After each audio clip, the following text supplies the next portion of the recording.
war is a failure.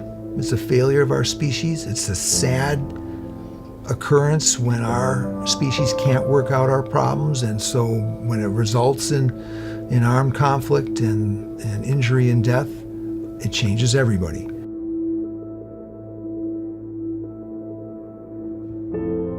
Over the course of the Iraq-Afghanistan wars, it became increasingly clear, and now it's absolutely clear, that mental health problems are the number one problems facing the military. When I was in Iraq in 2010, there were more deaths by suicide than deaths by the combatants or the insurgents.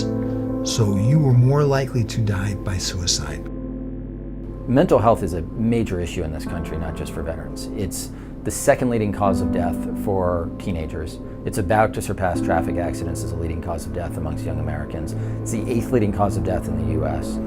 You know, there is not a family that doesn't have some sort of mental health issue in their family. And I think the bigger issue around that is that people are not getting the right help, or they're not going out and getting help. When I got out, I saw that there were folks that were struggling with their transitions, struggling with mental health issues. My battalion has been particularly hard hit, both in guys we lost in Fallujah in 2004, but also by suicides.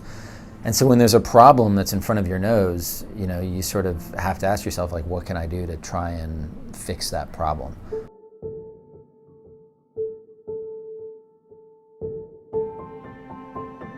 There is sort of a misconception that the majority of veterans are sick and broken, and that's not true.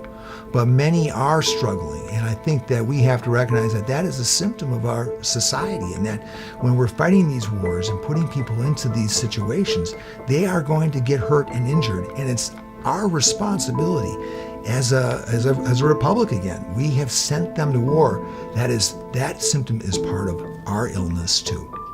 There's people that think by taking an oath or a pledge, you can reduce suicide amongst veterans, right?